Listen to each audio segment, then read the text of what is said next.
Di round 3 nanti, lawan yang dihadapi tentu levelnya berbeda.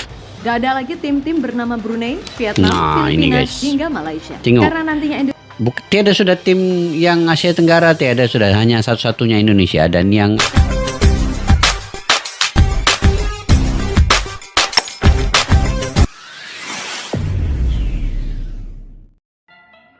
Assalamualaikum dan salam persaudaraan, salam sepak bola. Selamat bertemu kembali di channel Askalani Studio, guys. Oke, apa kabar? Semoga kalian sentiasa dimurahkan rezeki, diberikan kesehatan yang baik walau di mana kalian berada. Kalian sukses dalam apa juga bidang yang kalian usahakan, insya Allah. Oke, guys, hari ini Indonesia kian disoroti perkembangan sepak bolanya. Bukan saja di negara-negara Asia Tenggara ini, sebenarnya di dunia juga. Indonesia sangat disoroti, memandangkan hanya satu-satunya negara daripada Asia Tenggara yang menjadi wakil kepada ASEAN ini ke putaran ketiga kualifikasi Piala Dunia. Satu sejarah baru untuk timnas Indonesia. Sebenarnya ramai saja yang mendoakan bahwa Indonesia tim ini bisa untuk ke Piala Dunia. Ramai yang berdoa supaya Indonesia ini lolos sampai ke Piala Dunia. Tetapi apapun, kalau mengikut data dan faktanya, melihat kepada tim-tim yang lain, ada 18 tim yang di dalam pot yang berlainan kemudian dibagikan kepada 3 kumpulan ini. Saya melihatnya memang agak sulit dan sangat sukar ya, sulit untuk kita memprediksikan bahwa Indonesia ini akan lolos ke Piala Dunia. Kalau saya melihat daripada segi tim-tim yang ikut serta ini. Cuman saja sekarang ini Indonesia punya kelibat pemain-pemain yang bergrade A dan akan ditambah lagi sebelum bermulanya kualifikasi Piala Dunia pada 5 September ini, sehinggalah ke awal tahun 2025 nanti Indonesia dari masa ke semasa akan memasukkan pemain-pemain yang bergrade A yang berkualitas tinggi. Jadi dari masa ke semasa perkembangan itu akan mungkin kita melihat Indonesia akan keseimbangan pemainnya itu sama dengan tim-tim besar yang lain. Apapun, ini adalah pertama kali selepas beberapa tahun yang lalu Indonesia kembali lagi ke putaran ketiga ini. Jadi ini perlu penyesuaian tim Indonesia ini sendiri. Dan bermain 10 perlawanan, 5 di kandang, 5 di tempat lawan. Itu satu cabaran yang besar untuk timnas Indonesia untuk kemenangan. Tetapi tidak mustahil. Cumannya pada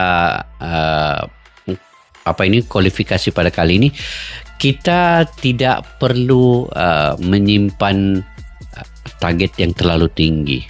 Lolos ke putaran ketiga ini pun adalah target yang sudah dicapai oleh PSSI dan juga Sinteyong. Jadi untuk ke peringkat seterusnya itu sebagai bonus yang kalaupun berlaku Indonesia lolos ke peringkat seterusnya, maka itu adalah bonus yang sangat besar untuk Indonesia dan satu kejutan bagi saya, satu kejutan lagi.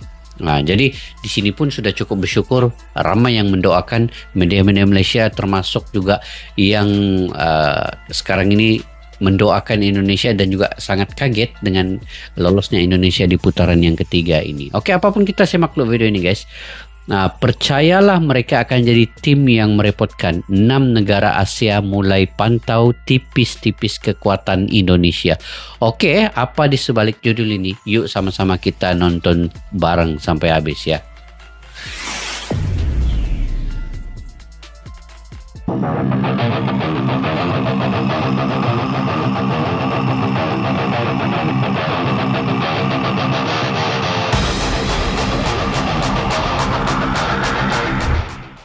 ketika peluit panjang dibunyikan, sontak satu stadion bergemuruh menyambut sejarah baru. Yap, timnas Indonesia berhasil pertama kalinya lolos ke putaran 3 kualifikasi Piala Dunia 2026, sekaligus memastikan satu tempat di Piala Asia 2027 tanpa jalur kualifikasi yang menyebalkan. Tentu saja hasil itu membuat derai tetesan air mata mengalir deras. Gak cuma dari pemain, pelatih, tapi juga ke semua pendukung timnas, ke semua yang meraihkannya itu, ataupun yang lewat layar kaca. Banyak yang menangis, guys ya. Kalau Pak Erick Thohir pernah mengutarakan jika timnas lolos ke round 3, maka sudah pasti kedalaman squad akan ditambah. Dan semua sepakat kalau peluang akan untuk ditambah. mendatangkan para pemain grade A kini semakin terbuka lebar. Itulah mengapa tim-tim kuat di Asia kini mulai memantau tipis-tipis kekuatan Indonesia. Hal yang wajar bila kedalaman skuad Indonesia ini merata, apalagi didominasi oleh pemain yang mayoritas bermain di Eropa. Sudah pasti dari sisi permainan, seperti yang dikatakan pelatih Filipina, Tom Shenfit, kalau level Indonesia udah mendekati Korea maupun Jepang. Mendekati Korea ataupun Jepang, guys. Sejarah pertama kali ya Indonesia ke putaran ketiga ini. Pertama kali ataupun dulu pernah. Tapi memang Indonesia sudah pernah ke Piala Dunia tahun 1938. Ketika itu India Belanda ya namanya. Tetapi kali ini benar-benar menggunakan nama Indonesia. Meskipun sudah berhasil memastikan lolos ke round 3, sejatinya PSSI berserta Coach Shin gak bisa bersantai terlalu lama.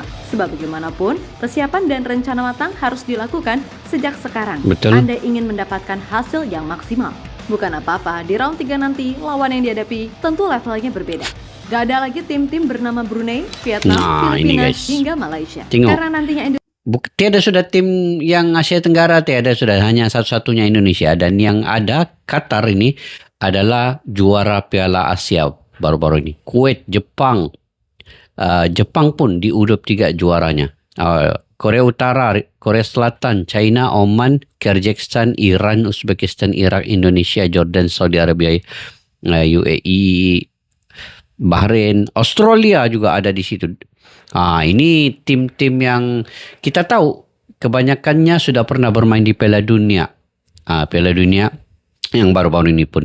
Hanya Indonesia saja guys yang ranking ke sekarang ini 134 ya ranking timnas Indonesia. Yang lain ini semua ranking yang 100 ke bawah. Jadi kalau Indonesia dengan adanya pemain yang sekarang ini tidak menambahkan pemain yang berkualitas tinggi bergrade A, agak mustahil ya.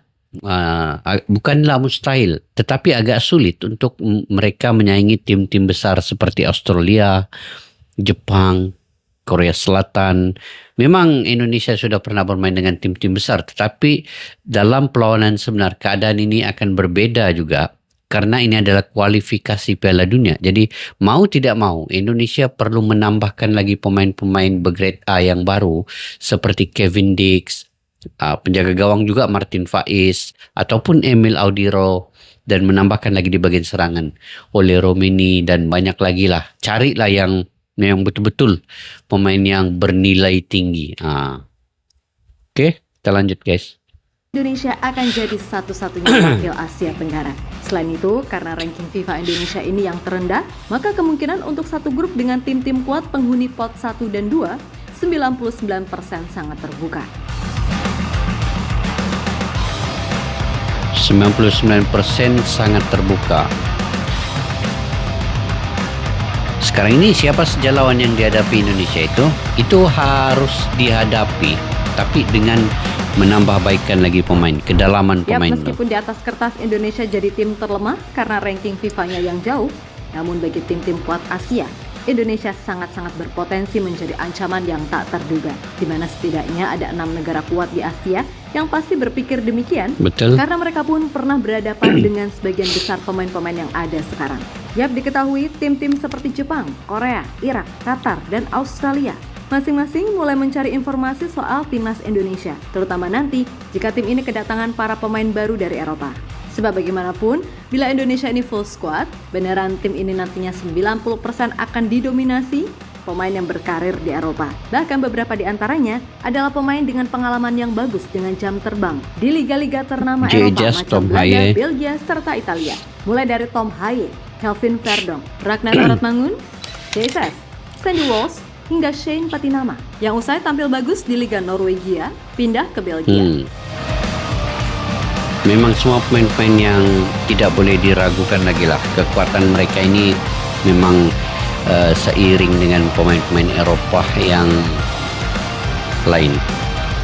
Jadi memang wajar saja 6 tim Asia itu mewaspadai Indonesia ini. Mungkin ada kejutan ya.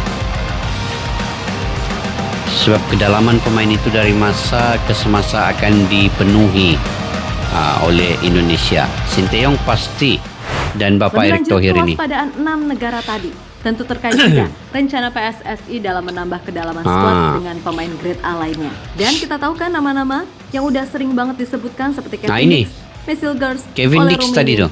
Jairo Redowell, pun yang sampai sekarang sedang dikebut prosesnya di CAS. Nah ini. Gak cuma itu aja, jangan lupakan juga bakat-bakat pemain diaspora dari timnas U20 yang bukan gak mungkin akan dijadikan opsi oleh Coach Shin sebagai tambahan amunisi di saat genting. Dan nama-nama favorit seperti Maurice Mohinoke, Tim Gapens, Dion Marks, Welber Jardim udah pasti jadi lebih oke pemain kelompok umur oleh Coach Shin. Pelapis. Belum lagi pemain-pemain lainnya seperti Chance Ravens yang emang udah jadi WNI dan disiapkan juga sebagai proyek jangka panjang. Lalu jangan lupakan juga Sam Ivel yang kemampuannya akan benar-benar keluar jika ia ditempatkan sebagai gelandang serang bersaing dengan Marcelino. Ini makin kita tengok makin agresif timnas Indonesia ini. Yang pentingnya kita terhibur dengan permainan itu. Tidak terlalu Indonesia ini dianggap remeh oleh tim-tim di Asia lain. Di sisi lain, Coach Shin sendiri berharap kalau semuanya akan berjalan lancar di round 3 nanti. Kemudian tidak lupa, Coach Shin menyampaikan pesan kepada pengelola GBK agar ke depan lebih memprioritaskan sepak bola. Karena jujur, rumputnya itu loh. Siapapun yang lihat juga pasti geleng-geleng. Dan harapannya pesan ini juga bisa didengar dengan baik oleh pengelola Stadion Gelora Bung Tomo Surabaya yang direncanakan akan jadi home base timnas selama round 3 di Surabaya, mulai September 2024 sampai Juni 2025 mendatang.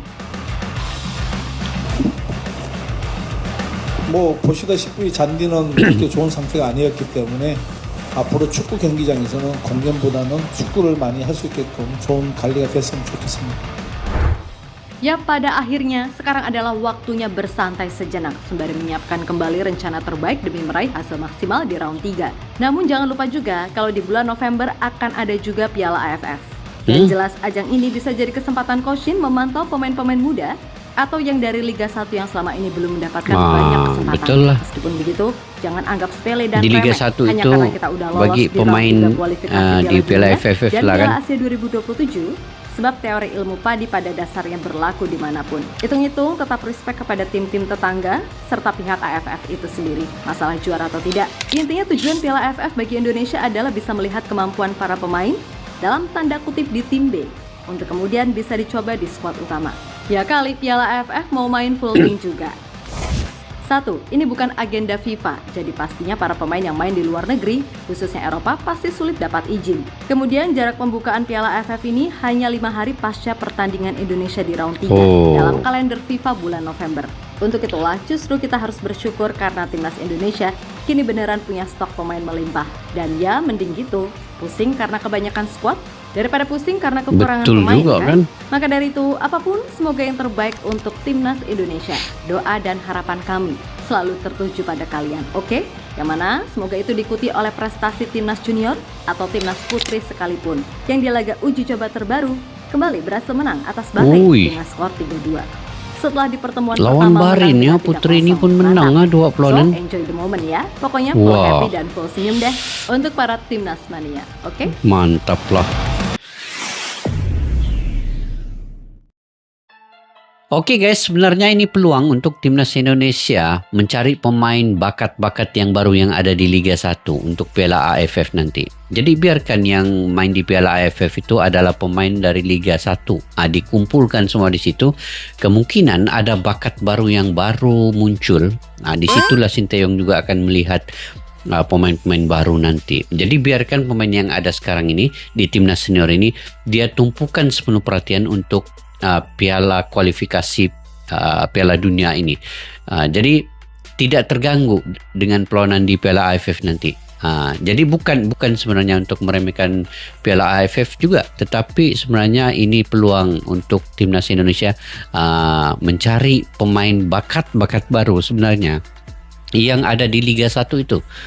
Jadi Indonesia perlu tumpukan untuk kualifikasi Piala Dunia dan perlu menambahkan pemain-pemain baru. Seperti yang saya katakan di awal tadi, bahwa untuk menyaingi tim-tim besar seperti Qatar, Jepang, Korea Selatan, Arab Saudi, Iran, Uzbekistan, Irak itu, Indonesia perlu menambahkan pemain-pemain seperti yang digambarkan tadi. Perlunya ada di penjaga gol Martin Paes ataupun Emil Audiro, Kevin Dix, Oli Romeni, Jairo Redewell, Miss Helges, dan juga di kelompok umur Jens Raven itu perlu menjadi pelapis dalam jangka masa yang panjang. Jadi apa yang dilakukan oleh coach Sinteyong dan juga Bapak Erick Thohir ini skenario-nya berbeda sudah, sebab Indonesia sudah masuk ke putaran ketiga. Jadi perlu penambahan kedalaman pemain ini untuk dipercepatkan proses segala dokumentasinya. Kalau tidak, Indonesia agak sulit, bukan tidak boleh menyaingi, tetapi agak sulit sedikit dari melihat kepada kondisi pemain-pemain yang sudah pengalaman bermain di Piala Dunia itu. Jadi perlu adanya penambahan kedalaman pemain itu. Bagi saya pun kena seperti itu, guys.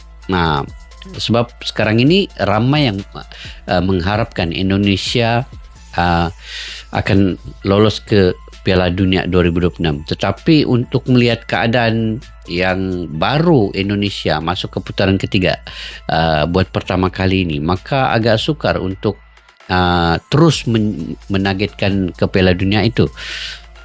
Kalau tidak dengan penambahan kedalaman pemain, penambahbaikan, itu banyak yang perlu diperbaiki oleh Sinteyong terlebih dahulu. Tetapi apapun, kita tetap semangat, guys, sebab bola itu bulat, bola itu bundar, apa saja boleh berlaku. Tidak mustahil juga Indonesia akan lolos sekiranya tadi pemain-pemain baru ini yang bergrade A ini, kualitas tinggi ini, akan mempamerkan permainan seiring dengan kualitas mereka di Eropa itu. Jadi Indonesia ini akan bermain ala-ala Eropa dan mungkin tetap mungkin ada kemenangan untuk Indonesia daripada 10 perlawanan itu juga. Jadi itu yang kita ingin lihat, siapa di tim Indonesia itu nanti. Jadi oke, guys, sampai di situ saja. Mungkin kalian juga punya pandangan pendapat sendiri, kalian boleh komentar di ruang kolom di bawah. Kepada yang baru mampir ke channel ini, jangan lupa untuk mendukung, subscribe, like, share, dan komen. Kepada yang sudah subscribe, saya sangat menghargai kalian. Jutaan terima kasih semua. Semoga kalian murahkan rezeki, diberikan kesehatan yang baik. Sampai jumpa lagi. Assalamualaikum warahmatullahi wabarakatuh. Bye-bye. Askalana Studio untuk kita channel yang bereaksi tentang apapun yang ada di Indonesia, channel YouTube dari Malaysia di Askalani Studio. Jika mau tahu tentang Indonesia, ayo like and subscribe channel kami Askalani Studio.